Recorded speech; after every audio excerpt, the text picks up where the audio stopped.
What's going on, everybody, and welcome back to the Hangout spot where you already know it's real talk, boxing talk, live from my man cave.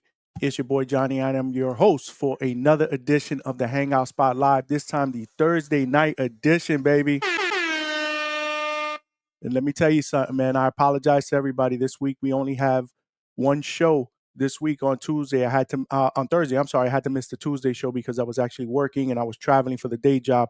So I apologize for that. But those of you that rocked out with us last week, man, we had an excellent two shows last week. We started off last Tuesday with my man Akeem Reyes, host of Ring Champs with Ak and Barack. That is the new show from All the Smoke Fight. He was in the building to talk about his journey up the ranks and a lot of things that he's working on. It was a banging interview. And then Thursday, we had 140-pound title contender, the technician, Jermaine Ortiz. He was in the building with us to talk about his recent victory Saturday or 2 Saturdays ago, at the Caribbean Royale. He also talked about his future in a stacked 140-pound division. He's hoping to get a shot at a title later on this year. And then we had Cornflake Lamana, man, middleweight, my man Thomas Cornflake Lamana. He joined me for the rest of that show on Thursday to break down the fights that we saw this past weekend. We'll get into those in a second. But this show is going to be another banger, baby. We're going to go over this weekend's fight cards. We got two banging fight cards, one on ESPN ESPN and Top Rank, and we also got Golden Boy and DAZN that are going down this Saturday night, March 29th.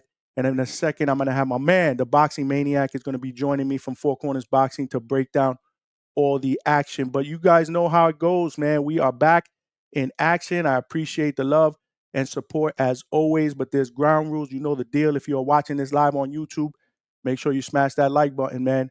We are trying to get this channel out into the algorithm of other boxing fans so they know we rock out 2 times a week, maybe even 3 times a week. We're going to talk about that in the next couple of weeks. Either way, we're going Tuesday nights and Thursday nights as of right now, 9 p.m. Eastern Standard Time.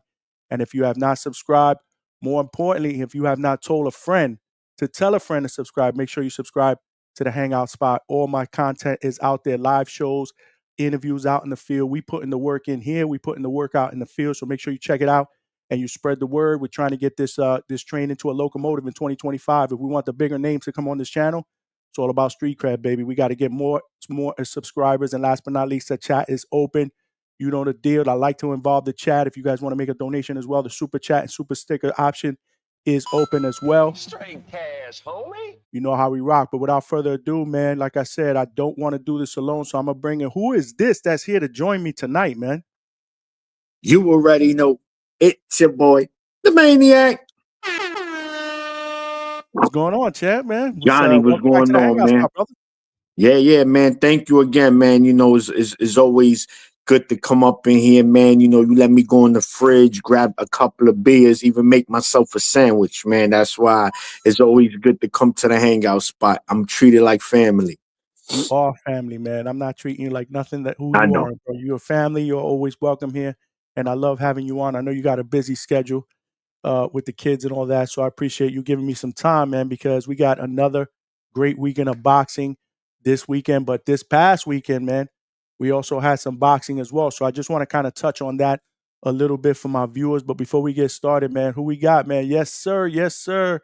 What's going on, man? Let's get this party started. Hello, Johnny and everyone. What's going on, my man? Discernment.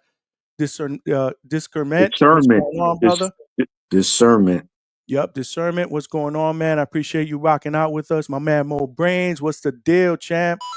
There's a big possibility these great rematches will become great trilogies. You are absolutely right, man. I think we are in store for a treat this weekend. I'm looking forward to it. We're going to get into that card. Wax, what's up, brother? What's going on, man? Thank you for rocking out with us here on a Thursday night. Discernment, I thought that was Danny for a second. He thought you was Ring Walk Danny from the Boxing Voice. I think that's who he was talking about. Nah, man. This is my brother from Four Corners Boxing. My man, the Boxing Maniac, is in the building. And yeah, man, let's get this shit started. Like I said, I missed Tuesday's show, man, so I'm amped up. And I'm ready to go. I'm ready to go. Yeah. But this past weekend, man, we had 2 fight cards.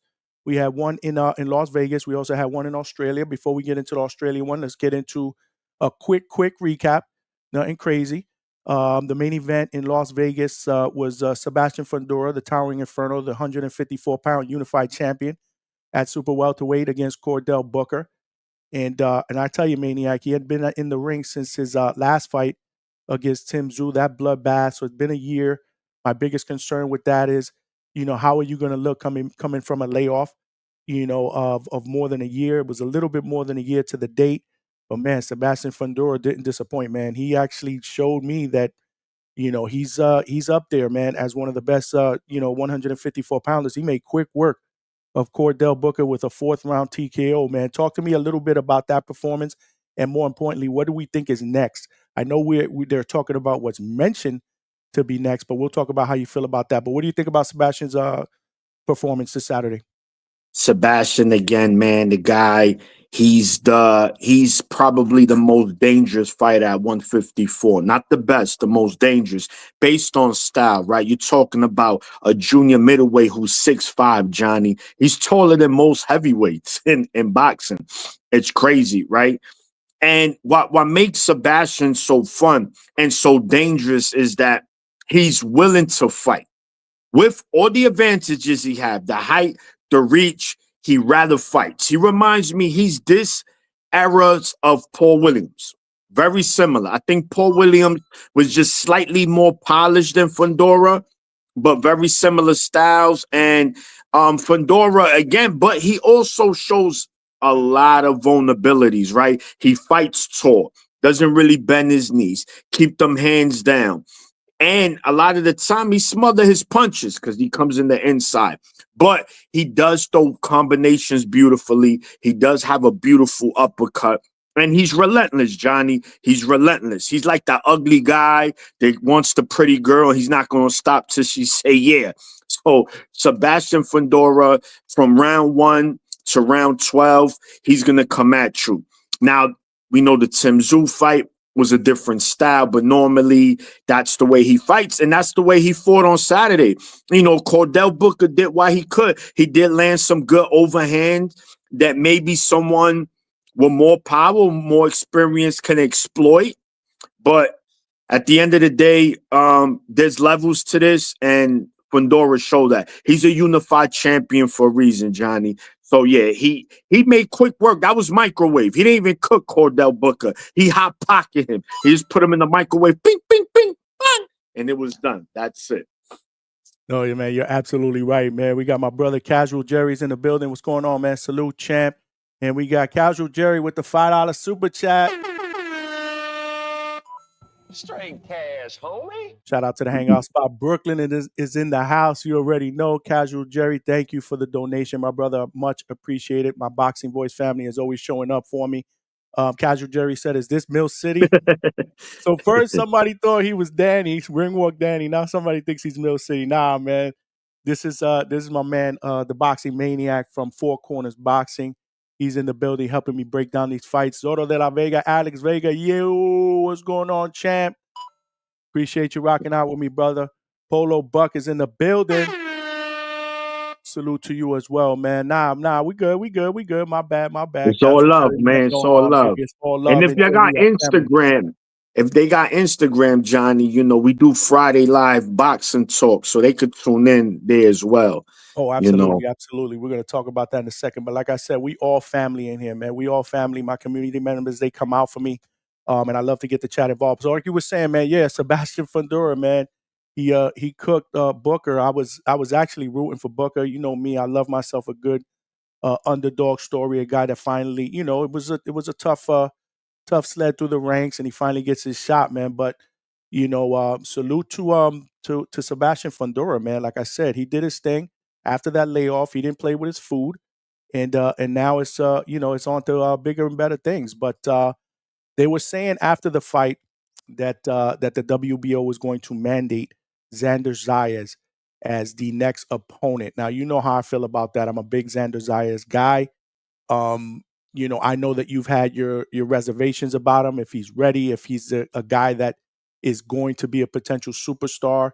He might need some work in your eyes. He's only 22 years old. I think he has a ton of potential. I think if he's on the right path, if he continues on this path, then I do think that he can be a star in the sport and a future champion. But again, there's a question mark. The thing I do like about Xander, though, Maniac, is that he wants that smoke.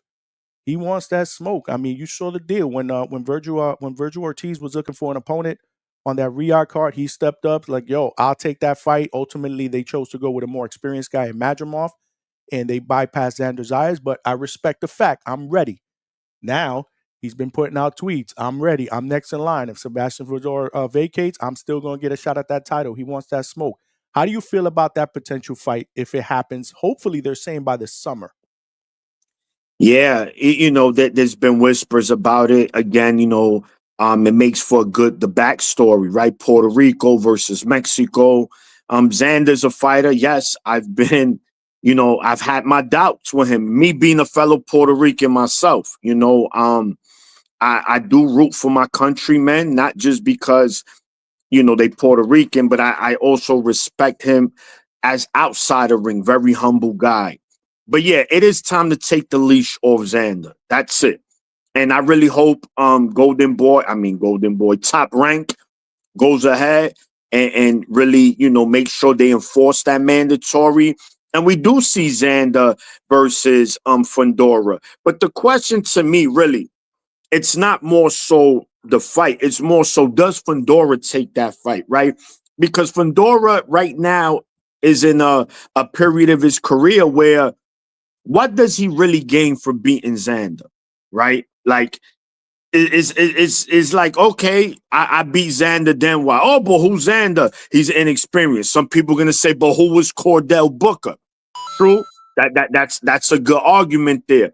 But I think Cordell Booker was more of a stay busy fight. Let's get that ring rust off. Now we want the bigger names. Now, Valle Fundora is not a smoke ducker. He's a fireman. He goes to the smoke. Wherever the smoke is at, he is there. So he will not duck. He's not a ducker. If he was to not take that fight and vacate the WBO, Johnny, it's because he'll have a more lucrative fight, right? And we'll say, okay, what are these lucrative fights? We have Virgil Ortiz. Listen, I know we heard this like 4,000 times, but listen, Errol Spence is always there. I know we heard that like 4,000 I times. can't believe you actually said that, but I Nah, mean, and you know reality is why? he is. But this is, you got to remember who these guys fight under, right? The PBC banner. Now I believe Fundora is Samson, I believe, or Correct. yeah, he's Samson, but they fight under the PBC banner. But the point is that, and he could even welcome a Charlo fight once Charlo get back, but he might want to get his feet wet with a little Mickey Mouse touch up fight first before he get in there with Fundora. But I would like it. I will accept it. I think it'd be a good fight. As far as what I think will happen in that fight, I'll give you just a quick glimpse. I won't really break it down. The thing is this. I think Xander will look good early. He has very good boxing ability. He has very good footwork. But Xander is a fighter who's on and off, right? He got his foot on the gas, then he takes his foot off the gas. Fundora is a fighter that does not take his foot off the gas. He's going to pressure him for 12 rounds. Johnny, can he make Fundora respect this power? And two, how does Xander deal with the pressure for 12 rounds? Those are my questions to Xander if that fight was to happen. No, that's an excellent point because here we are. We enter the realm of the unknown, right? We feel, or at least I feel, that he might be ready for a title shot. But now against a guy like Fundora, who's a matchup nightmare, with that height and that reach, and like you said, he liked to fight. He liked to fight. It'd be very, very interesting to see how that fight plays out. Now, you brought up a good point that I want to touch on, right? I've been saying for the longest time that I wanted Top Rank to take off the training wheel. So I'm okay with this fight, win or lose, because to me, even if he loses, it's not a loss. It's more of a lesson. He's 22 years old. He can come back from that. But nonetheless, after the fight, it was interesting because when they interviewed Fundora in the ring, he kind of mentioned wanting to unify against Bakram as a potential next fight. Like, he didn't really mention Zayas. I know I think he said, I don't want to quote him, but when they said, I think, the WBO mandated this Puerto Rican kid. Like, he wasn't even, I don't even think he knew who Zayas was, at that point in the ring. You know what I'm saying? Like, yeah, I got to go back and check that out. because I kind of thought like he had a hard time kind of remembering Zayas' last name until the announcer said Xander Zayas. And he said, yeah, he could be a potential opponent, but he didn't really mention him. And then when they saw each other backstage, it was almost like, yeah, whatever. I don't know. It's just body language kind of felt to me that if I had to predict, I don't think that Fundora wants to go that route, because I think you're right. It's a no-win situation for him. He'd rather go for the bigger names. I mean, Virgil Ortiz is there, like you said. I'm not going to mention that Errol Spence like you did. We're just going to bypass that one. But you got a potential fight with Bakram, which I think could be another big fight. Maybe he wants to unify. So it'll be interesting to see. But I think that Xander Zayas is preparing himself for Fundora not taking that mandatory, therefore having to relinquish the title. So either way, I think he's excited that he's going to fight for it. Let's see if Top Rank could get him that fight, because again, it really doesn't matter if fights are mandated in this day and age. If the fighters don't want to make it happen, they're not going to make it happen. That's just bold reality, man. I'm not capping when I say that, man. We got my man Polo Buck with the $5 super chat. Yes, sir. Support the Hangout spot, and I appreciate you, brother. I appreciate the love and support. My sister Superwoman 607 is in the building. Appreciate you, sis. We are here with the Boxing Maniac from Four Corners Boxing. If you have not, hit that like button. Make sure you hit that like button. Subscribe to the Hangout spot. Tell a friend and tell a friend. Subscribe to my man, the Boxing Maniac, and Four Corners Boxing as well. And let's keep this chat going. It'd be interesting. Like I said, it'd be interesting to see what happened. We'll just touch on real quick in the co-main event. We had Jesus Mono Ramos, who defeats Guido Schramm by 7th round TKO.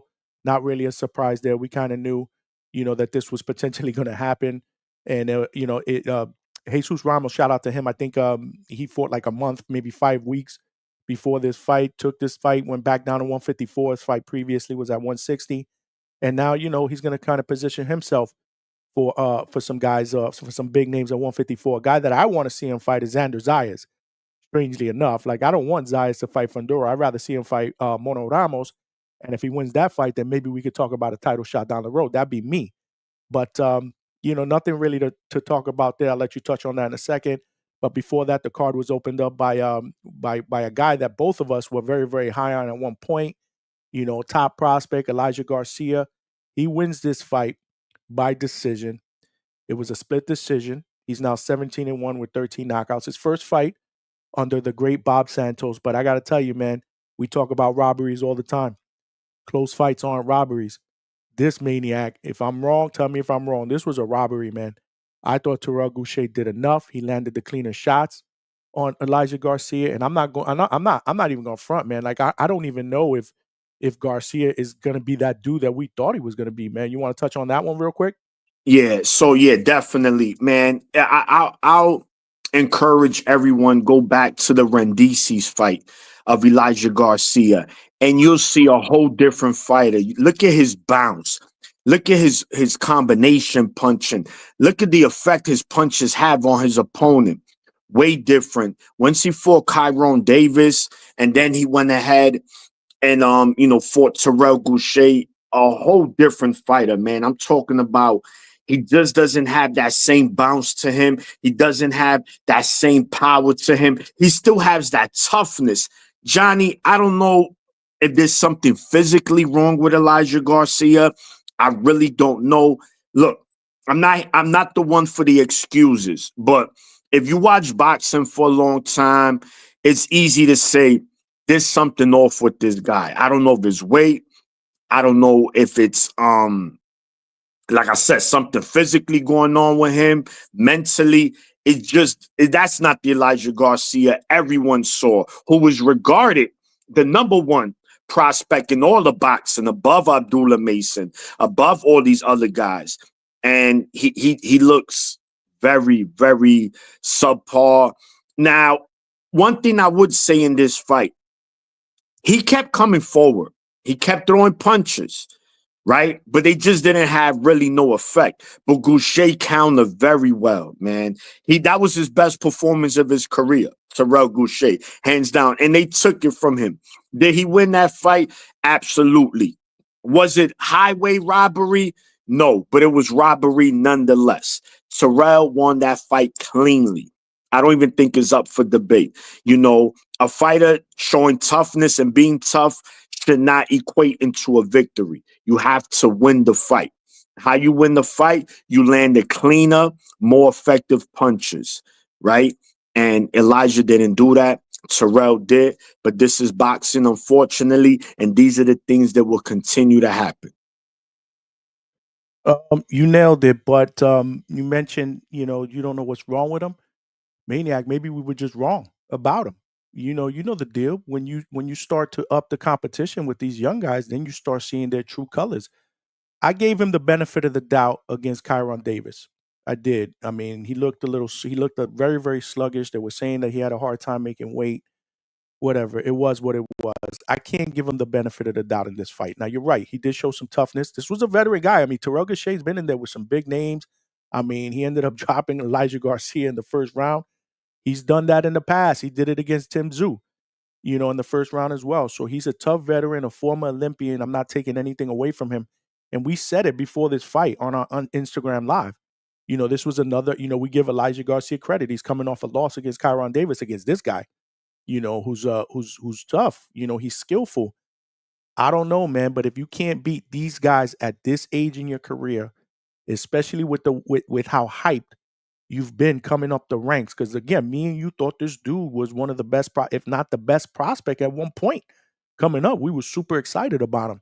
If you can't beat these guys in the latter part of their career, then maybe you're not just that guy. Now, I want to sit here and say, okay, well, let's give him another fight with Bob Santos. Remember, this was the first one. But we'll see, man. Like I said, we got to see it. We'll see. It'll be interesting to see who they match him up against, because they can't go any lower in experience and skill. I love what Gausha did, man. He just looked like the more skillful guy in there, which totally caught me by surprise. Again, I was giving this kid the benefit of the doubt, but I mean, he was getting hit with some really, really big shots. I mean, but like you said, man, you don't win fights on toughness. Casual Jerry says Elijah got that same horrible defense. Respectfully, I don't think there's anything disrespectful out of that. His defense just isn't good. This defense, his defense isn't good. My man, Heavy Chevy guy, what's going on, brother? Thanks for rocking out with us. You stand with Elijah Garcia. I'm not giving up on him, man. I'm not that guy. I'm not that guy. But I mean, so sooner or later, you got to see reality for what it is. Maybe this guy isn't going to be as good as we think he's going to be. We'll see. Time will tell. But I feel bad. I mean, Gausha deserved to win that fight. Discernment said the same thing. Gausha was robbed, stripped, and put on the highway to run for his life. That's how bad the robbery was. Absolutely, man.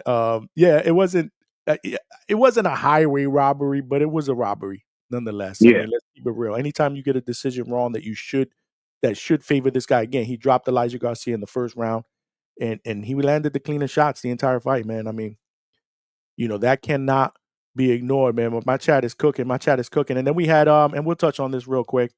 We had George Ferocious Kambosos in Australia. You are a big fan of George Kambosos. In fact, if I had to nominate somebody for the George Kambosos fan club, it would be you, dog. And for my viewers, I say that sarcastically. The Maniac is not a Kambosos fan, and I got to be honest, bro. I'm riding that wave as well. I'm not a Kambosos fan at all. I mean, I give him credit for the TO win. I do.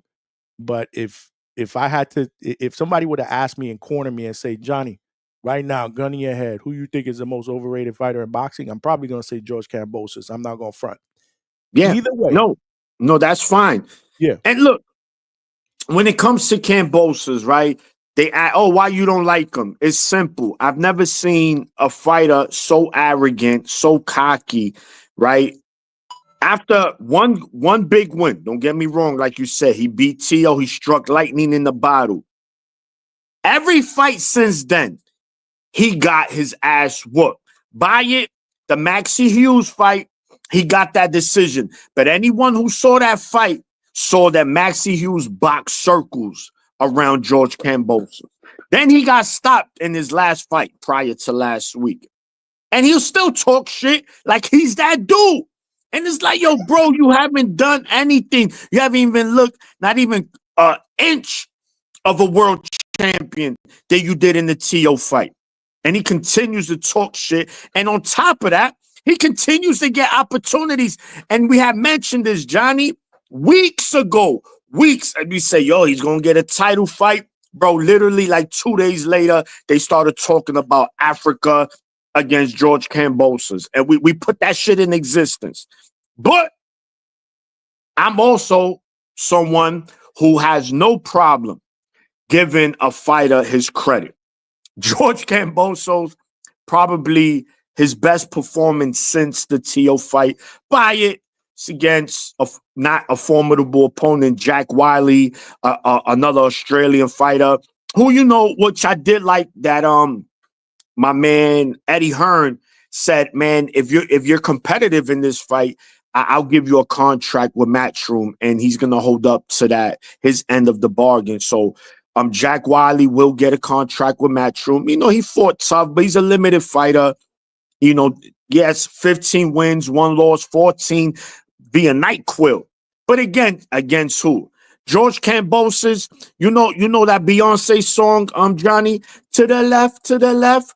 That's all he was using. To his left, boom, left hook. Oh, looping left. Left cross, left jab, whatever.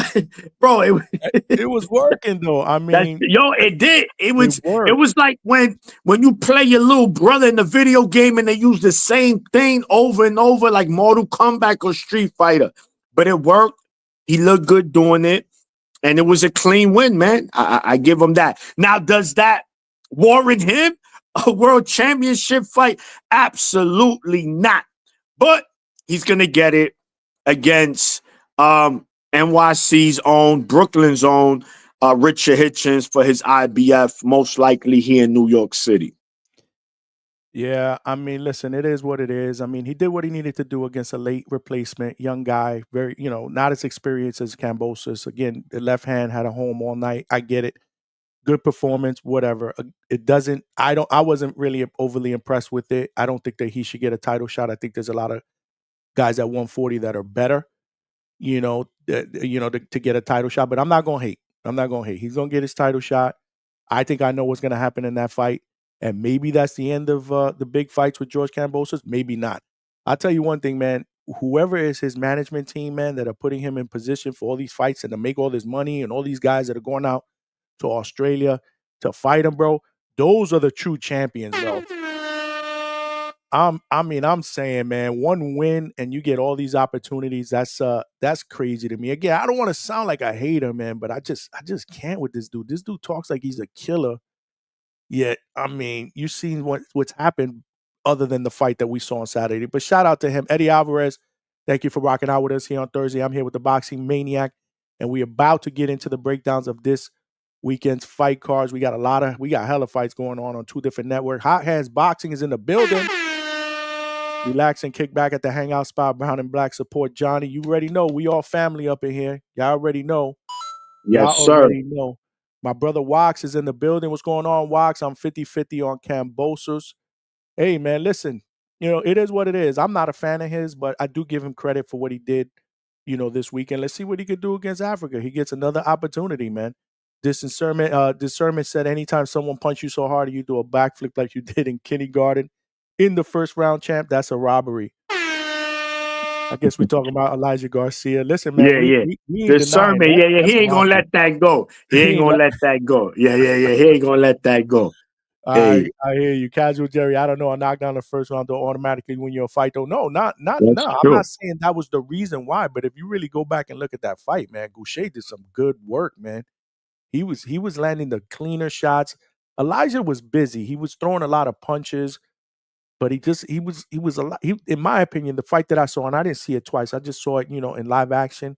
I had no interest in seeing it again. He was kind of sloppy as well, man. He was throwing a lot of punches. He was getting countered.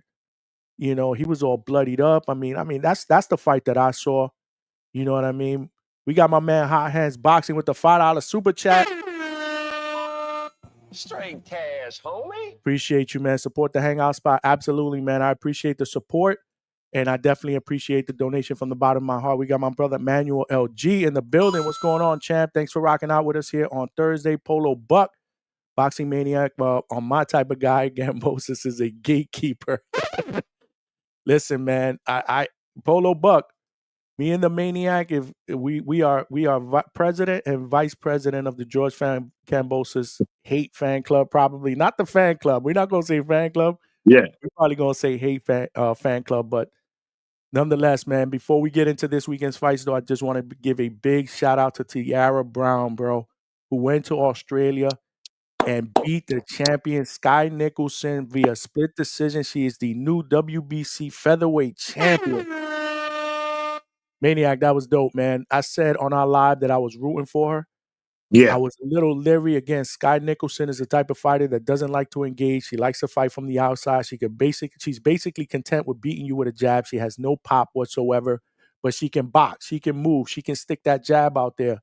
And it wasn't easy for Tiara Brown, but she pushed the pace. She landed some good shots. She wins via split decision. So it was a close fight, but nonetheless, she pulls out the victory, man. And I'm so happy for her that she won this fight. Not sure what happens next. I'm pretty sure, Honey Boo Boo Eddie Hearn is going to try to pull for that rematch and get them back in there to see if Sky could get her get back. But anything you want to comment on the Tiara Brown Sky Nicholson fight before we move on? Yeah, just real quick, man. First of all, shout to the ladies, man. Boxing has been hot, which we're going to get into a little later regarding the rematch coming up Saturday. But, Sky Nicholson, the featherweight WBC champion, fighting at home in Australia in front of her home crowd, her family, friends. And, Tiara Brown, man, an American have to go into enemy territory. And she just went in there and made it ugly the way you had to do it. She said, listen, Sky Nicholson she reminds me of that, like a princess. They don't want to get muddy, don't want to get in the mud. Oh, that's dirty. And Tiara said, no, I'm bringing you in the fucking mud. You're going to come in here. So Tiara Brown won the fight the only way she could win it. And that was to be ugly, apply pressure, make Sky Nicholson think a lot, and she was holding a lot. I mean, it was a close fight. Don't get me wrong. She did not smoke Sky, but I think Tiara Brown did exactly what she needed to do. It would have been nice to see her go to the body more. So if they do have a rematch, I think her team needs to make sure they go to the body a little more. If they fight Sky Nicholson again, I think that'll help. That will slow down Sky Nicholson's legs. But man, shout to Tiara Brown. Hell of a performance, gutsy performance at that, to take a title and, the champion's hometown is not easy at all, but she did it. Shout to her. Tough fight. And shout to Sky Nicholson, man. I'm pretty sure she'll be back. Not much to say about that, man. You kind of nailed it right there, man. We got my man Casual Jerry who said Via NyQuil is hilarious. That's my man, the Maniac, man, with the analogies, man. The best analogies on boxing podcasts. I'm telling you, bar none. It's hands down. He is the champion when it comes to that. My brother Polo Buck with the $2 super chat. Straight cash, homie. Still supporting the Hangout spot. Polo Buck, I appreciate you, brother. I appreciate all my community members and my subscribers and my chat members. I appreciate y'all. I appreciate the donation, man. It's awesome that you guys are rocking out with me, man, and showing me love here on the Thursday night. We got my man Casual Jerry. Now Elijah lost for sure. I'm just saying, blocking punches with his face.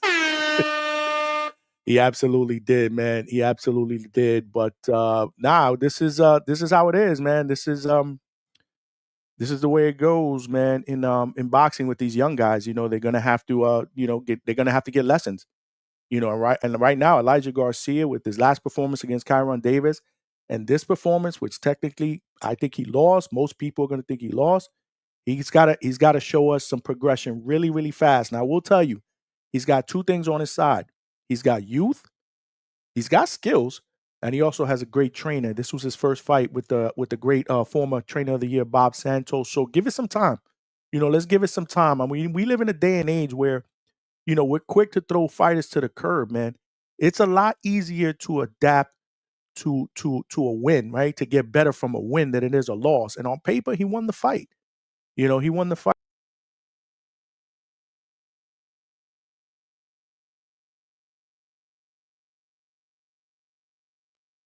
I apologize, everybody. We're having technical difficulties with this StreamYard today, but I'm back, man. I apologize for that. But what we got? What we got in the chat? Yeah.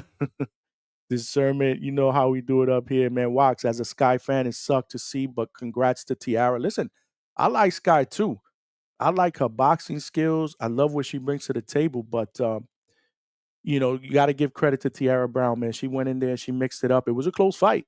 It was a close fight, but I definitely think that they got the decision right. She definitely did enough to win that fight. Discernment says somebody called police. Police and Tiara showed up. That's what's up, man. That's what's up, man. We got Pack Will Do It. What's going on, man? Thanks for rocking out. Hey, yo, I don't blame Devin for getting caught in Bob Body's DMs, but all love, fam. Nah, man, this is how we do it up, man. This is how we do it up here. All love, man. We family. The Maniac is back. The Maniac. I didn't move on, Maniac. I'm just reading out these checks. We got Ray Rodriguez in the building. What's going on, champ? Thanks for rocking out with us here on a Thursday night. It is fight preview night with the Maniac. Shout out to you, Johnny. We got 100 emojis, flags, the Puerto Rican flags. I'm sorry, we live, Brody. Appreciate you, Ray Rodriguez, for rocking out, man. And that's right. I gotta remind y'all, like Ray said, if y'all have not hit that like button, y'all watching live on YouTube, make sure you smash that like button. We have to get this channel out into the algorithm of other boxing fans so they know we rock out Tuesdays, Thursdays, 9 p.m. Eastern Standard Times, and we might go to a third show. More to come on that. Polo Buck, shout out to Tiara Brown upsetting Eddie Hearns' yams. That is we probably the know. most We worst know. unkept secret in boxing. Like they try to hide that shit. Like it Yeah. really ain't happening. Like We meanwhile, we all know yo what the yo hell is going on. Polo. We know Eddie Hearn is Sky's mandatory every night. Oh man, absolutely, man. Wax. Apparently, there wasn't a rematch clause in the contract. Yeah. Hope it happens though. Well, I'll tell you one thing, Wax. If there wasn't one, there will be one. I'm willing to bet on that, man. Like I said, you talking about Eddie Hearn's boo thing with the yams, baby. Casual Jerry, how you gonna say Dev got caught in DMs when she hit him up? Laughing my ass. Y'all hate Dev for real, yo. Y'all bringing the Devin Haney son up in here. The drama up in here. I hope the rematch is in the States. This discernment. Yep. I mean, we'll see. Maybe she gotta. Maybe she can call the shots. But like I said, man, I mean, Sky's got Eddie Hearn in her corner. So we'll see what happens. Pac will do it. What's going on, Johnny? You the man. Keep it going. Nah. Y'all the mans, man. This is how I do it up. I do it up for you guys. I love doing this, providing the best content that I could possibly provide for you guys, whether it's on podcasts, whether it's in the live fights. I love it. But Maniac, let's move on because you mentioned earlier, we talked about Sky Nicholson, and you mentioned that there's a good female fight. I think you said a good female fight, or maybe it might be a great one. I'm not sure, but we got a rematch this weekend, and that's where we're going to start, baby. We got Las Vegas, Saturday night. Top Rank is putting together a card with ESPN in conjunction, and the main event is the rematch between Mikayla Meyer and Sandy Ryan for the WBO welterweight championship. And this is a rematch that I'm looking forward to because you were in the building. They actually did this in New York City. I believe it was a small room in Madison Square Garden, but it was rocking. You were there live and direct. So we talked about it after that. You said it was insane, that main event. These two women, they just went at it. I mean, tooth and nail. And this was definitely warranted a rematch. Mikayla Meyer wins a majority decision. One judge had it even. Again, the other two judges slightly for Mikayla Meyer. But what are you expecting this one, man? This one is, there's bad blood, obviously. Now you got Sandy Ryan, who lost her strap to Meyer. What do you expect to see in this one, man? Oh, I expect. Listen, man. I know 4th of July is what, about 3-4 months away. But yeah, I'm expecting fireworks on Saturday. And listen, women's boxing, man, it's just been on fire, man. It's just been amazing. These women are not only putting their titles on the line, Johnny, they are giving us the best fights there is, man. And I can't wait for this fight. And listen, you popping, Johnny. If you the main event and you got Shushu on your undercard, if you have Brian Norman Jr. on your undercard, like, come on, bro. Like you like that in order to be ahead of these guys, man. So for females boxing, that would never be the case, right? So females boxing, man, is just have been like come to the forefront. We see what Amanda has done for the sport. We see what the GWOAT has done for the sport. We see why MVP they just signed Alicia Baumgartner and about another 4 female fighters. So MVP is looking like to be the leader of women boxing. But anyway, let's get to this fight, man. I just had to give the women they credit, man, because they just been amazing. I'm expecting war, man. This is gonna be war. This they remind me similar to Katie Taylor and Amanda Serrano. I think stylistically, their styles are just styles where it's gonna be a close fight. You know, both fighters could box, both fighters could bang. You know, who's gonna impose whose will in this fight? You know, again, 10 rounds, 2 minutes. I really don't like that. I wish they could go for championship fights, at least go 12-3 for championship fights. Regular bouts, then we could do the 10-2. But for championship fights in female, let's do 12-3, man, because I think that extra minute can help, man. It will really help. But I think, look, Mikayla Meyer is a fighter who has 2 losses, and neither of them was definitive. Her losses, no one has beat her clear cut. Now, many felt Sandy Ryan got this win in September of last year. So we're going to see, man. I'm expecting, again, a hell of a fight right from the gate. I think Sandy Ryan gets her get back, man. But I'm just hope that I'm right regarding the fight, man, how it's going to turn out. But I'm going Sandy Ryan in a close fight, man. Okay, so does that set up a trilogy? You going for the trilogy then? All right, I get that. I can respect that. Listen, the first fight was razor thin, man. It was razor thin. I didn't have an issue with Mikayla winning it. I picked her to win the fight, but I wouldn't have been mad either. You know, if it would have went to Ryan. Like I said, this wasn't one of those where if it would have went to Sandy Ryan, you could say it was a robbery.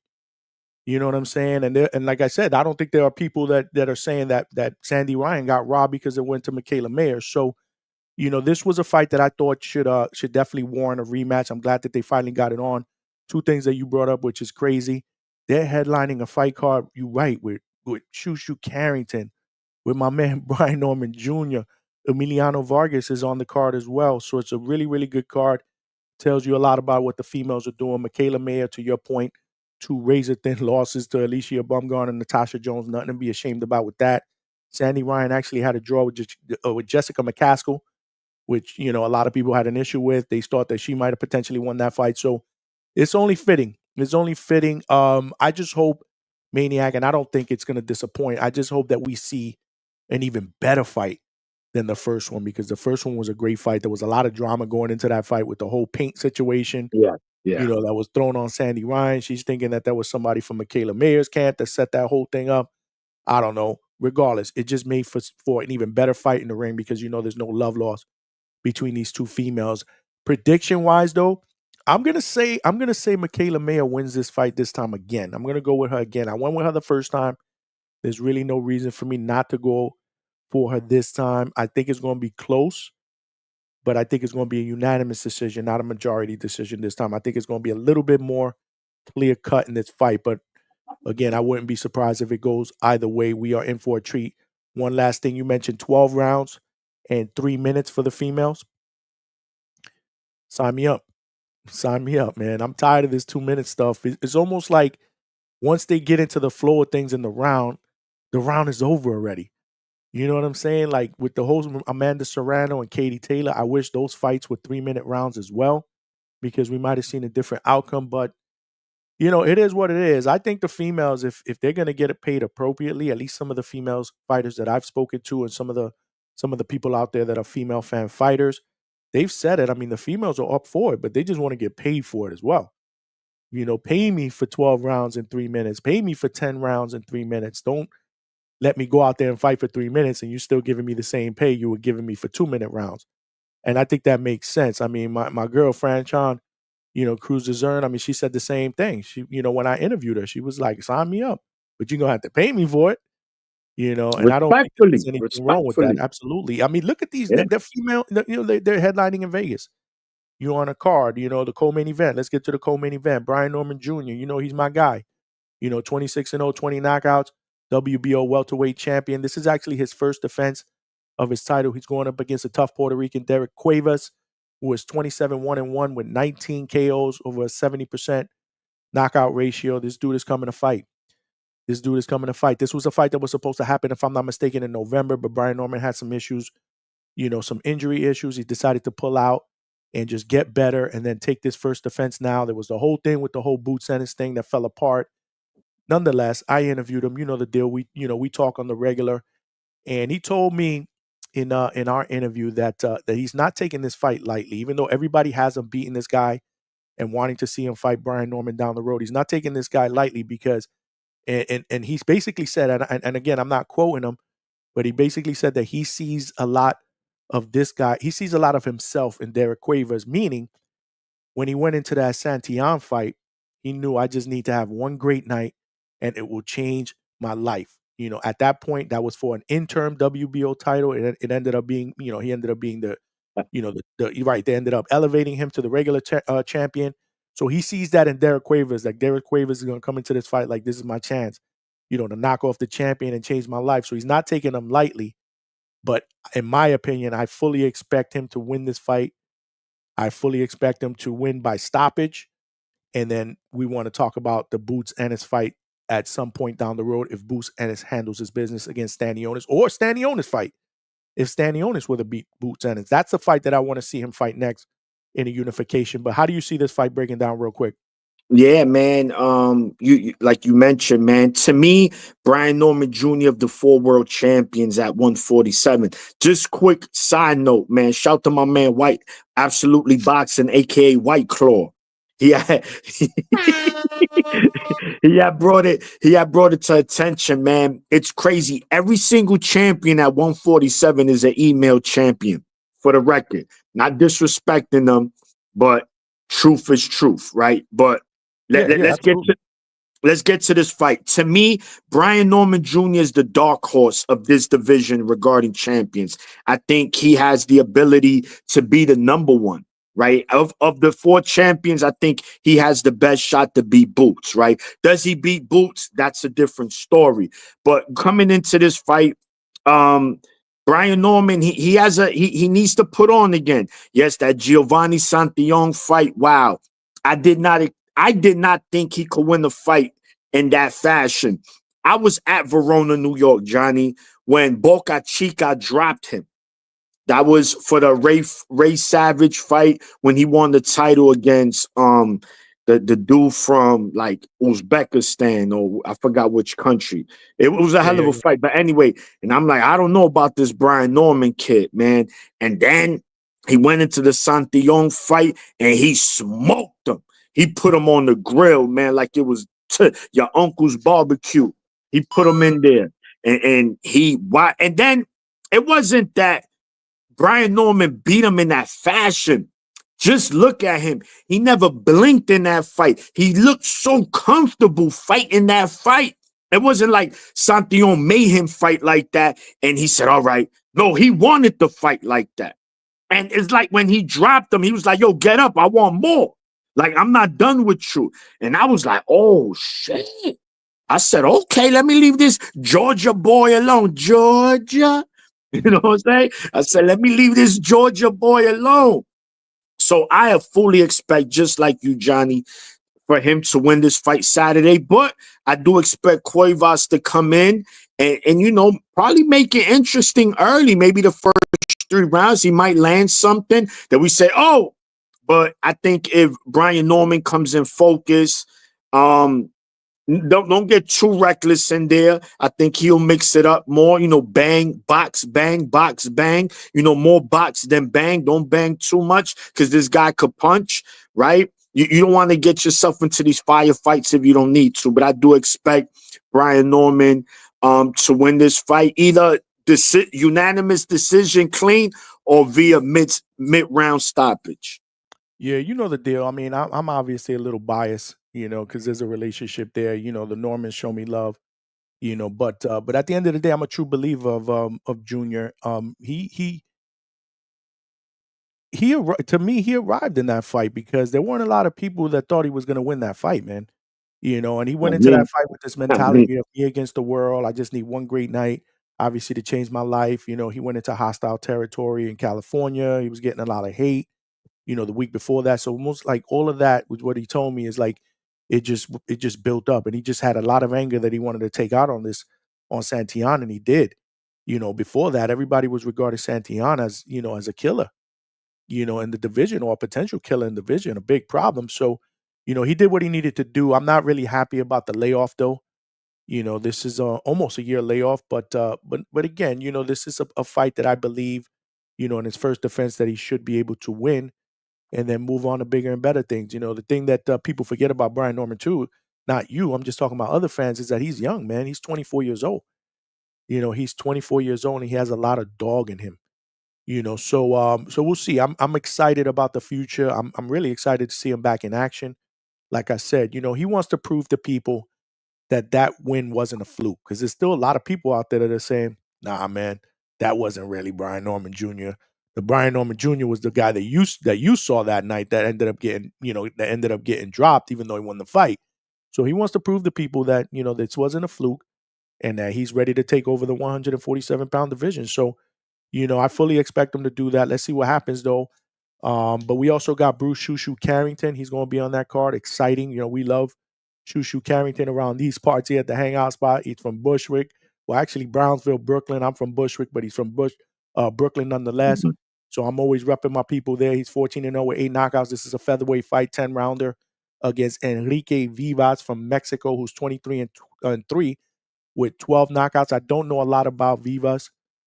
Maniac, but I do know a lot about Shushu. He's coming off 2 decision victories. And again, depending on the type of fan that you are, like, why didn't Shushu spark these last 2 guys out? It's a step up in competition. And sometimes, you're not going to take everybody out. You got to make adjustments. 2 fights ago, people criticized his performance, even though he won. He's still getting better. He's still young. But nonetheless, the talent is there, man. He's explosive. And I think he's a future champion. So I fully expect him to win this fight. And then talk about him potentially either fighting Cool Boy, well, not Cool Boy anymore, Cool Boy Steph, but Buddha, Scooter Fulton, Buddha. maybe Nick Ball. Yeah. I know they're talking about Nick Ball and potentially Inouye if Inouye moves up, but if he doesn't, a fight with Nick Ball, I fully expect him to get a title shot if he looks great in this fight. So I'll let you just touch on that real quick before we move on. Yeah, man, Bruce Carrington, aka Shushu, is a fighter that, seen him, cool guy, spoke to Shushu many times, been to the Garden Theater to watch him fight as well. Yeah, his last fight wasn't the prettiest, but as long as he learns from it, Johnny, right? That's just how it goes in boxing. You're not gonna win them more pretty, right? That's just how it goes. That's boxing. So Shushu, he came back on the Mike Tyson, Jake Paul card, right? He did what he had to do. And now he's back, man. He's back, and the good thing is that Top Rank is keeping him active, which I love. They keep him active, and he's in there. And he's in there with a Mexican. And regardless whether these Mexicans have a name or not, one thing they tough SOBs, man. So he's gonna come in there and try to take Shushu's head off. But Shushu's a fighter that, man, he really doesn't have many weaknesses. He's a fighter that, he like to, if he need to get on that front foot and pressure you, he does. Sometimes I think he wait a little too much. He becomes a counter puncher. He gets a little too comfortable with that. But when Shushu is on, man, he's very hard to beat. And there's a lot of interesting matchups for him around his weight division. And you mentioned a couple of them. So I'm eager to see Shushu in the ring again. Expect him to win, whether it be stoppage or a decision. But yeah, I think a good win or a spectacular win will really push him to the forefront of a world title shot. I agree, man. I don't think it's a matter of if. I think it's a matter of when. I definitely see Shushu as a champion in the featherweight division. So, it's good to see him back in the ring. Before I hit the chat though, one other quick one. We get to see Emiliano Vargas, who is the son of the great Fernando Vargas. He's 12-0, 10 knockouts. He's must see TV at 140 pounds. He's going up against another veteran guy. What do you think about Emiliano Vargas, Maniac? Wow, man, Emiliano, man, he has future world champion potential. You see him. I mean, of the three brothers, the dynasty. No disrespect to Vargas Jr., no disrespect to Venado. Wait, that's the younger brother's name. I just watched them fight on Marv Nation. Amato Amato. Vargas, yeah. Yeah, they're solid, but Emiliano's the gem. He's the one. He's the one that could take this, carry on that legacy, not only, for his father, man, and for his siblings. The guy has it all, man. You're talking about him and Abdullah Mason, for me, are like 1A, 1B when it comes to prospects. I love Emiliano's style, man. He's very poised there. He has a veteran temperament. He's the goods, man. He's the goods. But the question is, consistency. Can he continue to perform on a high level? Making sure that these things don't get to these guys' heads, man. Because you start to believe the hype, Johnny, right? Yo, you the man, you the man, you the man, you the man, you the man, you the man. You start to say, yo, I'm the man. Everybody's telling me. You need to stay focused. Boxing is a sport where you got to be focused, especially mentally. Ask any fighter, they're going to tell you mental part is everything. So as long as he's there mentally ready, the guy is must-see TV, man. I expect big things from Emiliano in the future. I agree. I think he has star potential because in this day and age of boxing, you got to be able to market yourself well. He can fight. He can punch. He's good looking. And that matters, right? He speaks well, and he's being trained by his father, who was a legend in the sport. A hall, in my opinion, a Hall of Famer. So you mentioned him staying focused. Absolutely, for a young guy who's getting all the hype, that's always going to be a question. But look at who his father was. His father been there. His father done that. Their relationship, not just with him and his father, but Fernando Senior with all of his sons is crazy. They're super super close. They're all tied at the hip. So I don't see him getting unfocused, but this is just another test for him, in my opinion. Another stepping stone. Towards stardom. The same thing with Shushu. To me, it's a matter of it's not if, it's when he's going to be ready. After this fight, this will be his 13th fight. He did fight 4 times last year. If he's able to fight another 3 more times after this, we're talking about what 16-0. If he's able to knock off all these guys, then we got to start looking at potentially a world title in 2026. Let's see what happens. I love the comparison to Abdullah Mason, though. I really do. But let's hit up the chat real quick. Eddie Alvarez, whoever did this paint shit ain't shit. Yeah, you're definitely talking about the Sandy Ryan incident where they threw paint on her. Yeah, that was pretty crazy. Yeah, that was some stupid shit, man. That was whack. Yeah, that was crazy. Whatever happened. My man Z Pacino's in the building. What's going on, my brother? Thanks for rocking out with us here on a Thursday night, breaking down these fights. Walk says, I think Meyer takes it again. All right, so you're agreeing with me. Is Sandy Ryan going to stop her from going to her left, though? That's a good question. That's a very, very good question. I know Sandy Ryan was doing a lot of good body work in that fight, as well. She's going to have to, look for the body and kind of slow her down, and she's going to have to outwork her. She's definitely going to have to outwork her. Casual Jerry says, I'm rooting for Meyer as well. Agreed on wanting 12-3 for the women. Yeah, listen, sign me up, man. But like I said, man, I mean, it has to be fair. They have to be able to get their just due as well. I do agree with that. Half Boxing, what's going on, my brother? Thanks for rocking out with us. Or what? I didn't get a notification. You got to hit your notifications, man. You guys got to hit your notifications. But y'all know I go live every Tuesday and Thursday nights, 9 p.m. I didn't go live this Tuesday night, because I was traveling for work. That's why I'm so hyped up for this show. I missed Tuesday's show. Next week, we're going live again Tuesday and Thursday night, every Tuesday and Thursday night, 9 p.m. Eastern Standard Time. But if you have not hit that notification button, I may go live on a Monday. I may go live on a Sunday or Wednesday if I got a guest, or if we want to break down fights, on Monday instead of waiting for Tuesday. So y'all got to hit those notifications. And more importantly, tell your friends to subscribe to the Hangout spot and tell them to hit the notification button as well. Z Pacino said, I got Norman by unanimous decision or KO, but I'm expecting a little resistance from Cuevas. I'm actually expecting a lot of resistance, not a little bit. I just think Exactly. that that Brian Norman is the goods, so he should be able to beat Derrieck Cuevas. But man, I'm not taking Cuevas lightly at all, man. I am definitely not taking him lightly at all, man. What's going on? We just had he just had hand surgery too. Yeah, I mean, but he's good. Brian Jr. is good right now. There's a lot. We talking about this happening in October, end of October, whatever it was. We're here, at the end of March. He's good. He's definitely looking good, man. Discernment said Shushu was looking bad at the weigh-in. Really? Yeah. Really? They weigh in. Is the fight They don't weigh tomorrow? in until tomorrow, though. You must be. Are you talking about the press? Now I know the press conference was today, but what did he? What do you mean by looking bad, man? Discernment. If you can elaborate on that. I Yeah. did see a little bit of the press conference, but he had a hoodie on. I'm not sure what you meant by looking bad, unless he was acting bad. I mean, if you want to kind of elaborate on that, that would be dope. Country Strong, GBR, what's going on, man? Thanks for rocking out with us. Saludo. And Neb 402, we up in here. That's appreciate you, man. Appreciate you coming out, man, and rocking out with me, man. Welcome to the community, man. Welcome to the family. This is Sermon said, I think that was Top Rank trying to sell the fight like they were behind the watermelon and Milanes to hype up the fight. You must be talking about you must Yeah. you must be talking about the Sandy Ryan, the paint thing. Yeah. I don't Yeah. know, Yeah. man.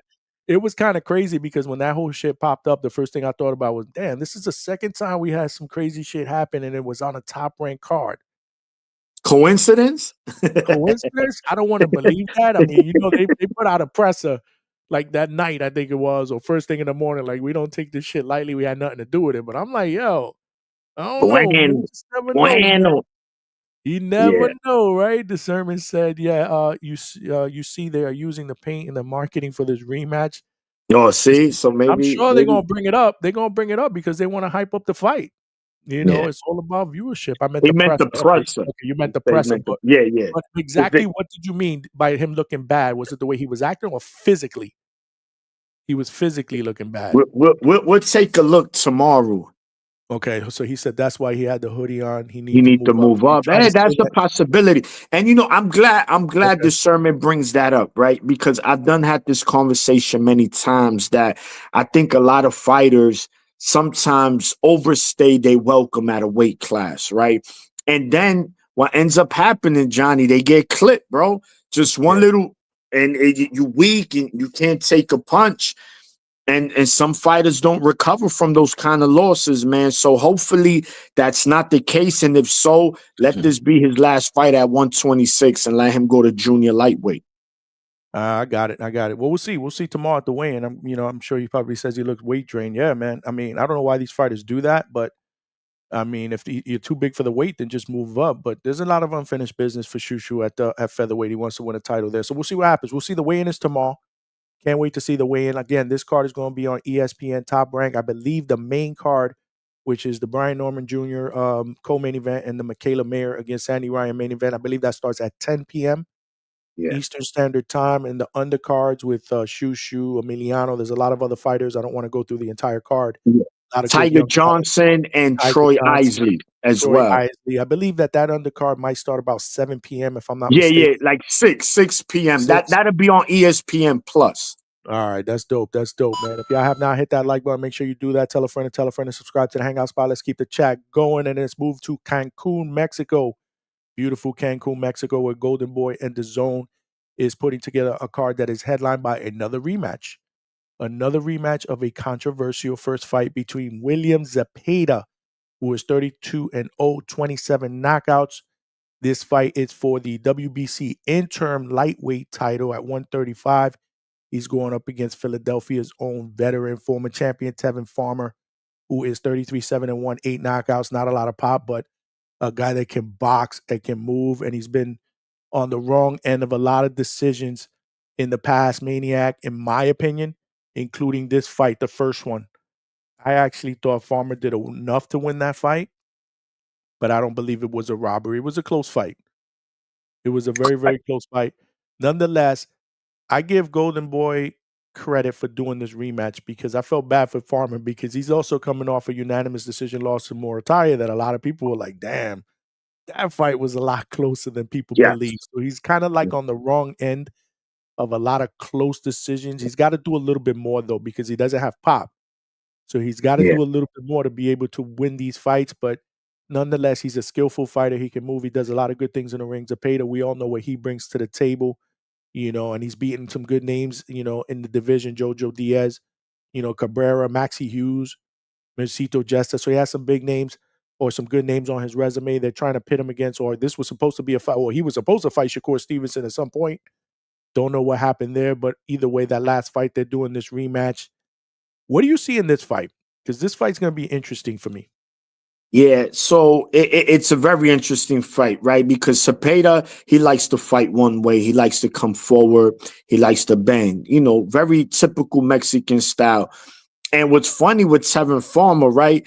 Like you mentioned, he doesn't have no pop. He has pop like Paulie, bro. He got that Paulie Malignaggi power. But Tevin Farmer embodies that Philly spirit, that Philly toughness. You're talking about any fighter from Philly, bro, win, lose, or draw, they come to bring it. Now, Danny's last fight, he did not embody that.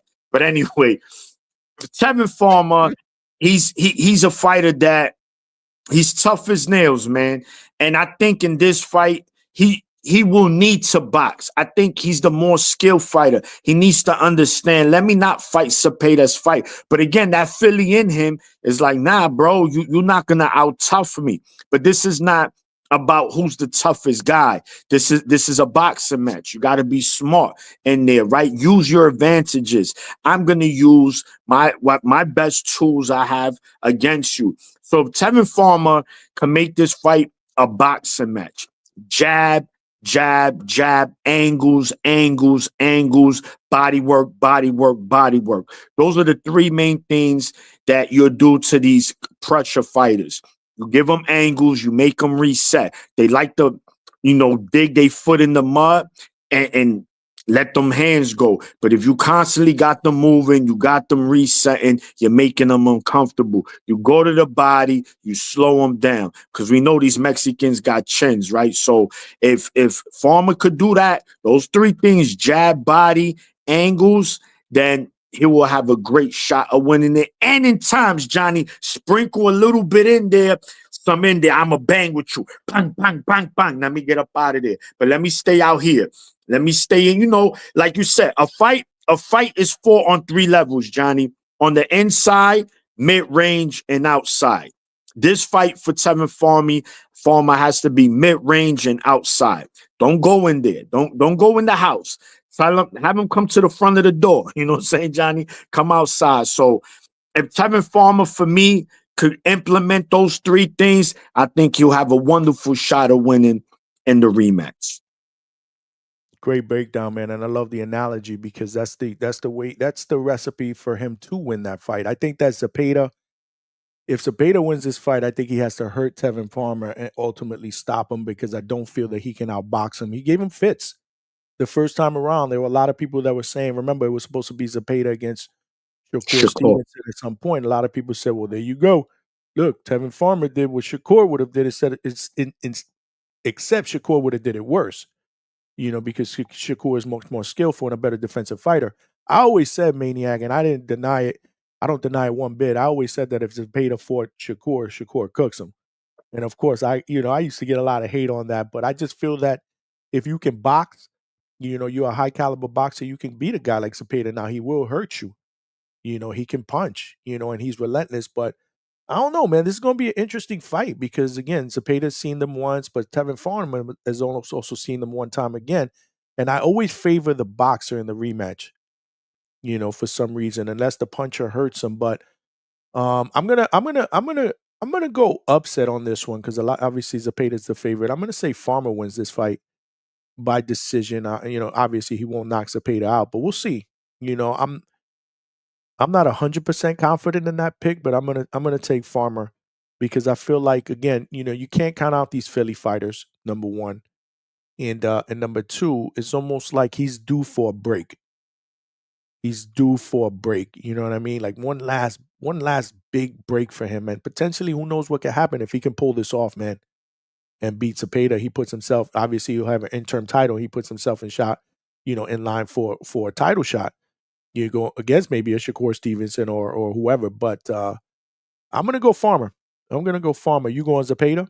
Yeah, so I'm gonna slightly go Zepeda.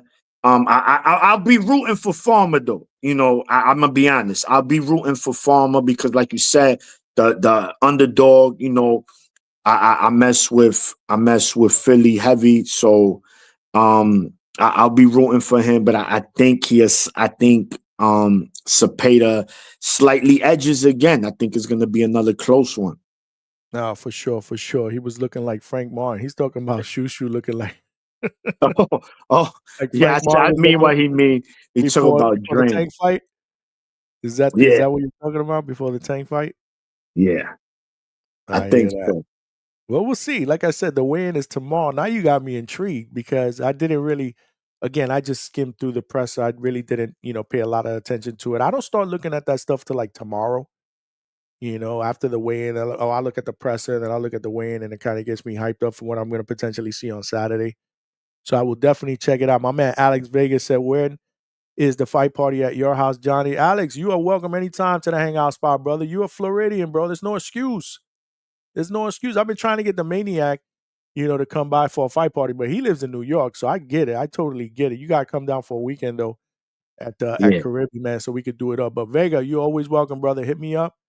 Come by, man. We watch some boxing. And if you're still watching Vega, who are you picking in this main event between Zepeda and Farmer? Let me know in the chat and let me know why. Vega is great at breaking down fights, man, and his knowledge of the sport is just absolutely insane. Tiger Johnson versus Kendo Castaneda might be good. Kendall gave Kevin Sims all he can handle. Yeah, that might be a sneaky good fight. Another good fight for a young guy. yeah. Tiger Johnson. That's gonna be interesting, man. Shout out to Vega for bringing that up. Discernment said, "I don't know why Tevin went to Mexico to get robbed again. Tevin beat Murataya." This is what I'm trying to tell you. It's almost like he got the rematch. How many times does that happen when you got a guy like Zepeda, his statue, 32-0? They're trying to pit him against the biggest names, get him a title shot. Because at one point, I don't know if he still is, but he was like the number one contender for all the belts at one Yeah, point. So how many times does a guy escape with a close victory and they end up getting that guy to get back into the ring with them? That doesn't really happen too often, Maniac. So the fact that yeah, Tevin Farmer got that, he yeah. had no choice, bro. I think he had no choice. Yeah, Discernment. He had no say. Is either you go to yeah. Mexico for the rematch or you don't get it at all. Or you get nothing. Like, if they would have told him to Yeah, go to the backyard, he would have had to go. That's the only way, man. That's the way it works, man. Tevin Farmer and Jermaine Ortiz are the most robbed fighters in boxing. Jermaine didn't look so good last week, though.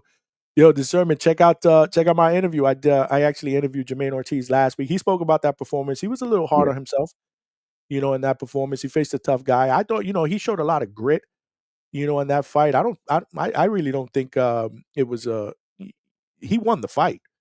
He yeah. definitely won the fight. I don't think that there was a question that he didn't win the fight. He just didn't win it in the fashion that we all wanted him to win it. But he was honest about his performance. Make sure you check it out at the Hangout spot on YouTube. And he also mentioned that he wants to potentially fight in the summer for a title eliminator, if not a title shot, and then hopefully down the road get a title shot at 140. So the 140 division is going. It's been interesting. We call what we call the 154-pound division shark infested. Shark 140 infested. pounds. I mean, there's a lot of sharks in that water as well, man. There's a lot of sharks in that water as well. What's going on? I got my man Ebenezer Stuntman Griffin in the building. What's going on, champ, man? Thank you for rocking out with us. We did an excellent, excellent interview a couple of weeks ago on my brother. He's got a fight coming up in his hometown of in Kentucky. So make sure y'all check him out, man. Salute, brother. Just wanted to stop in and show some love. Listen, I appreciate you, man. I appreciate you coming on. You family, you're always welcome back. Once you win this fight, I got to get you back up in here for the victory tour.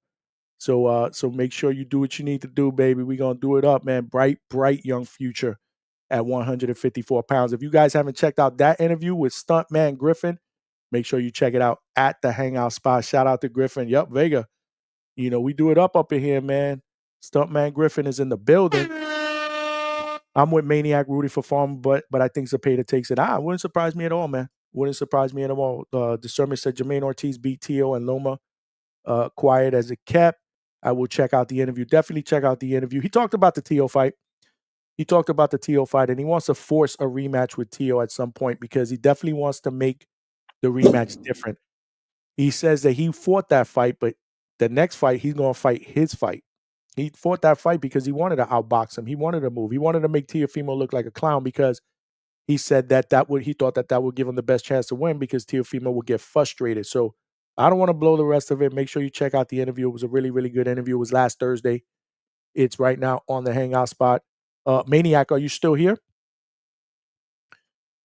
The Maniac might have stepped away for a second, but on this card, we also got the unified minimum weight champion from Puerto Rico, Oscar Collazo, who is my guy, man. I met him at the WBA convention in December, and he's a great guy. I mean, we talked. We're trying to get him up on the Hangout spot for an interview. Hopefully, if he takes care of business this weekend, we're going to be able to get him on the Hangout spot so that we could talk about his victory. You know, he deserves a victory tour, man, because he's doing it up for Puerto Rico. He's undefeated, 11-0, 8 knockouts. He is a WBA, WBO, and I believe the Ring Magazine Unified minimum weight champion. For those of you guys that are casuals, that don't like the smaller weight classes or don't know what minimum weight means, first of all, shame on you, right, Maniac? I mean, come on. We got to Yes, show the smaller weight I classes tell love. them. What do you I call them? tell What do you them, call man. those fans? I'm sorry. Listen, if you don't watch the smaller weight classes, you are a hardcore casual. Yes. Nasty.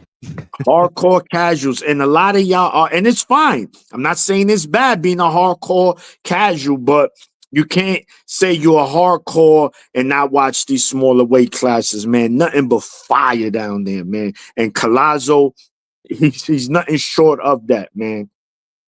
He's phenomenal, man. And for him to be a unified champion at with just 11 fights in, he's doing it up. And he said that. I watched a little bit of his press conference today, before the fight, and he mentioned that. He mentioned that, not a lot of people recognize, what he's accomplished yet because they don't really respect or either watch the little guys. I mean, minimum weight is 105 pounds. That's crazy to me, Maniac, because I don't remember the last time I was 100 pounds. It I might have been know. in the third grade, bro.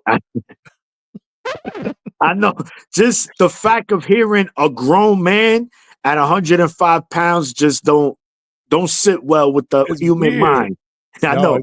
it's weird, man, but he could fight, man. No, He could no, fight. he's a He's probably right now he is the face. I would say the most accomplished face of Puerto Rican boxing right now, other than Amanda Serrano. yeah. So if you're talking about males, yeah, it's Yeah. Oscar Collazo. If you're talking about in general, yeah, it's Amanda. But Yeah. he's him.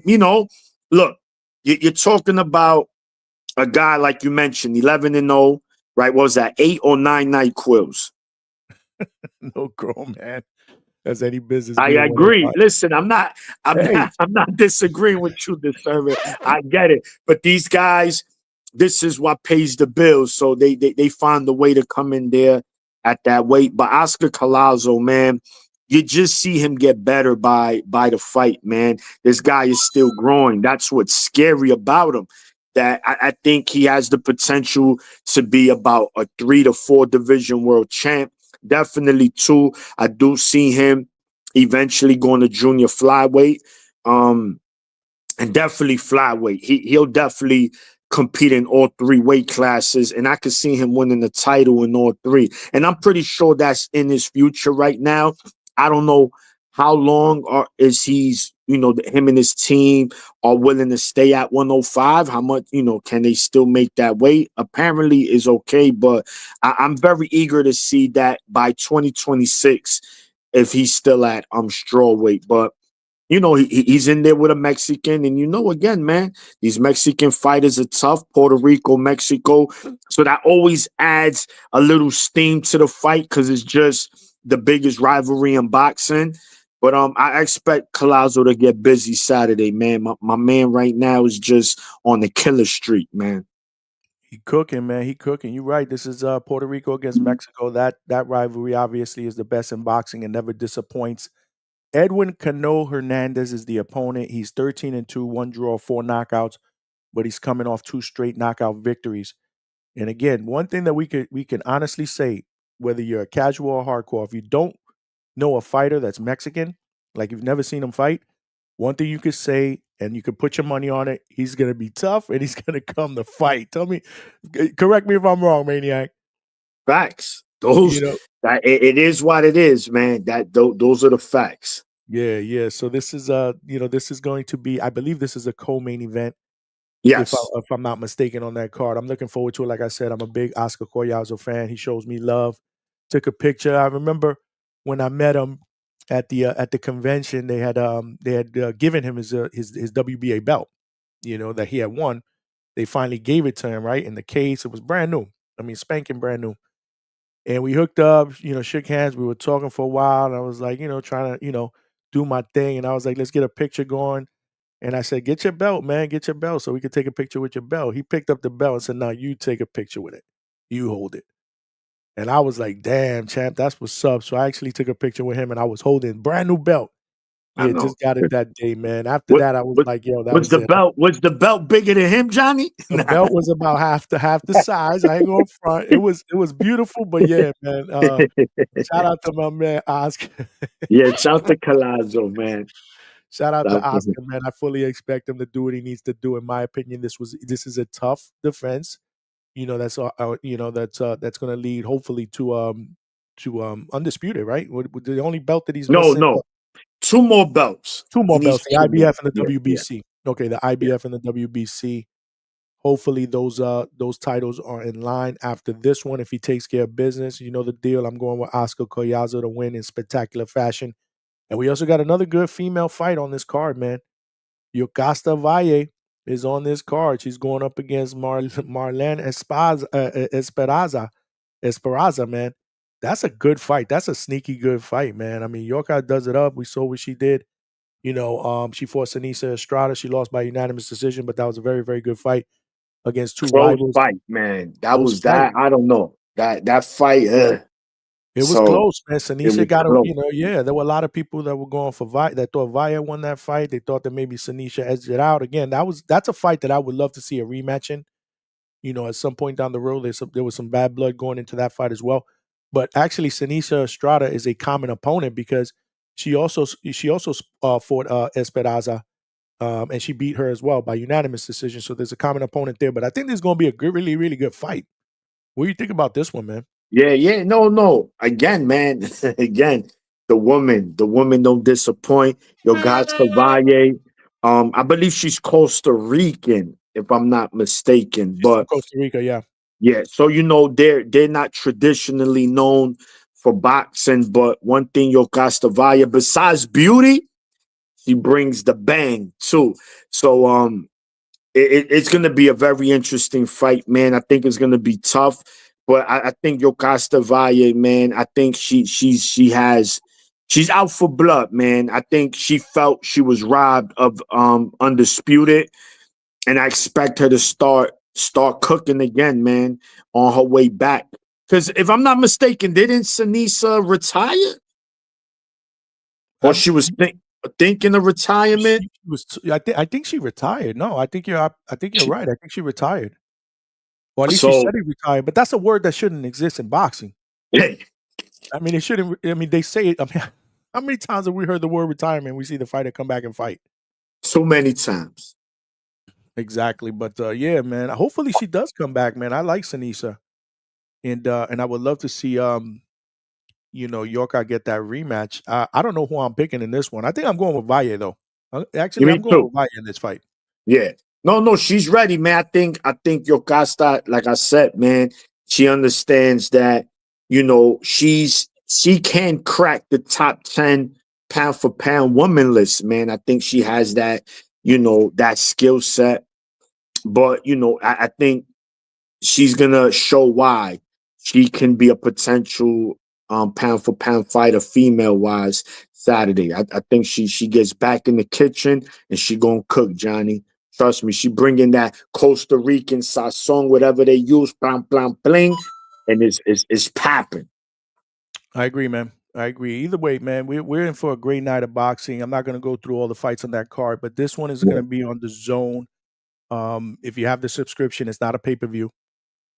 So you'll be able to see the fight for free on the Zone with your subscription. And I believe that this fight card the main card starts at 8:00, if I'm not mistaken, Maniac.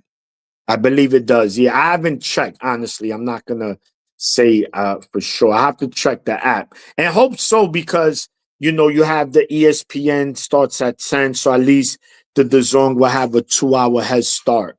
So at least the main events won't collide.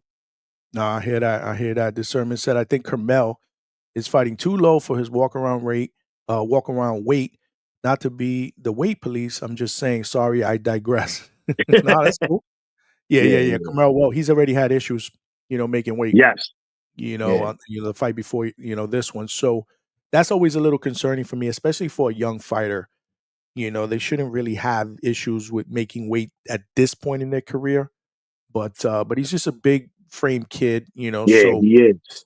they're gonna have to really, really work with him and strategically have him fight at the weights that he belongs at, and not try to drain him just to be the bigger guy or the stronger guy to beat, guys that potentially he can beat, but get him in the division that he belongs in. So it'll be interesting to see how his career plays out.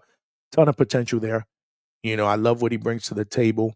He reminds me of a little Tank Jr. I mean, that's what people compare him to. And I'm not Yeah. saying he's at that level, but he just reminds me, of a young Tank. Similarities. They have Yeah, we all saw similarities, Tank. We yes. all saw Tank before, before we knew the Tank of today. So we got Alex Vega says Zepeda is going to stop Farmer. So there you go. That's his prediction. I think personally, that's the way to win. I think he has to stop him. I don't know if Zepeda is going to win another decision. I mean, I don't know. So we'll see what happens. I think that Farmer can make the adjustments. If it goes 12, I think Farmer can outbox him. If he does, if Zepeda beats him like unanimously by decision, that's big time, man. I mean, he learned from that last performance, and he got better from it. So it's possible. I'm just saying, that's who I'm picking. But It's boxing, man. It's boxing. is Zepeda ducking testing this time too? I don't know. I haven't heard anything about it. That's interesting. I'm not sure. Yeah. That's the part of boxing I don't really involve myself with, but I'm all for a clean sport though. So I know Tevin Farmer was vocal about that, right? That Mhm. it was like they told him to test, or they told him he don't need a test. I don't know exactly how. I know there was it seemed a little funny stuff was going on for the first fight. I know Farmer mentioned it, but I forgot exactly what was that he said. Yeah, I'm not sure. Yeah, I'm not sure, but hopefully there's no shenanigans going on. Yeah, yeah, yeah. I mean, I've had enough of it, man. I mean, all these conversations about Devin Haney and Ryan Garcia and Osterine, and I'm done with it, man. And I know it exists. I know that's the dirty side of boxing, man. But listen. I just want a clean sport, man. I don't want there to be any question marks. If these guys go out there and compete, I mean, this is not the type of sport that you want to go out there, and have a physical advantage over. I mean, somebody can get killed in there. It's one thing to be a steroid user in baseball, to make you hit a ball, farther, or in football, whatever it is. But boxing is different, man. People can potentially die in the ring. So, I don't condone it. I know the Maniac doesn't condone, PED and drug usage in boxing, but unfortunately, this is the ugly world of boxing that we live in. And he followed that up with they tested Tevin, but never tested Zepeda. Okay, I There did you not know go. that. That's what happened. That's And what that's happened. that's not cool. Actually, I'm gonna do a little bit of research on that discernment. So thank you for pointing that out, just to see what's going on with that, because I missed that. But this is what I love about my community, man. My chat members, they come out, man. They be cooking, and They they were cooking. cooking. No, the chat. They apron certified, Johnny. The chat is apron certified. They all welcome into the kitchen. They anytime. Absolutely. Shout out to the chat. I appreciate that. This was an excellent show. We're in for a great, great night of boxing, great weekend of boxing once again, man. You know the deal, man. The more, the merrier. But one last question before I let you go, Maniac, or I'll let you open it up. Kind of let everybody know where they following you, because my people, they rocking with you, bro. They Yeah, showing you yeah, some love, man, and yeah, well deserved, man. The Maniac be yeah. doing it up, bro. He's my brother. He's welcome back at the Hangout spot anytime. But one last question before I open it up to you. Out of all these fights, what's your pick of the fight of the weekend? Listen, I'm gonna go with the ladies, baby. Mikayla, Meyer, Sandy, Ryan. All right, so you think the ladies are gonna do it up? I hear that. No, Yeah. I agree. I actually agree. I think that fight is gonna be absolute fire, man. Absolute fire. Z Pacino, appreciate you, my brother. Maniac, why don't you tell my viewers where they can find you at, brother? Yeah, man. Listen, man. If any of y'all on Instagram, follow me. The name was there, D_boxing_maniac. And once you follow me there, it'll take you to all my other social media outlets. I'm not on Twitter anymore. I used to be. I got kicked out like 14 times. But you know, I'm chill now. I'm not on that time no more, Johnny. But yeah, follow me there, man. Appreciate you, man. No, definitely. Make sure you follow Four Corners Boxing as well. They do it Yeah. up. They do a live show on Wednesday nights, 9:30 p.m. on YouTube. You know, you got the Maniac with the brothers. I mean, you got Fight Night Mo, you got Uno Uno, you got Fight Night X. You know, they doing it up, man. You guys are starting to do some doing some good interviews lately, man. That's what I'm Yeah. talking about, man. We family. But yeah, Well, you know definitely that. appreciate you, Carrington Jerry, for rocking out. Great show. Smash that Yes, like sir. button if you haven't done it. And make sure you tell a friend to tell a friend. Subscribe to the Hangout Spot. This is how we do it up. We back at it next week. We're Tuesday and Thursday, 9 p.m., but I may do a Monday show. I may actually do a Monday show to break down these fights depending on what we see this weekend. So if you are subscribed, make sure you hit the notifications. More importantly, follow me on IG because that's where I update my stories. That's where I'm gonna put, if I have new guests coming on, topics for shows. If you want to hit me up on DM, obviously you can hit me up on DM as well. So make sure you follow me on all outlets. More importantly, on YouTube, check out the content. It's absolutely fire. This is how we doing it up in 2025. Discernment. I appreciate you, man. Very, very active Yes, in the sir. chat. Discernment. Great stuff. Great show. Appreciate you, Frank. We couldn't put together a great show like this if it wasn't for great viewers and great community members. So I appreciate all of y'all. But yeah, man, Maniac, this was dope. We're gonna do this up again. So you're always welcome in the kitchen to cook with me. And then yeah, hopefully we'll be able to hook up again next week and kind of break down the fights. But I'm gonna tap out of here. So for my viewers and my community members, I appreciate the love and support. Make sure y'all check me out next week and enjoy the fights. But as always, this is your boy Johnny signing out from the Hangout Spot Live, and I will talk to everybody soon, man.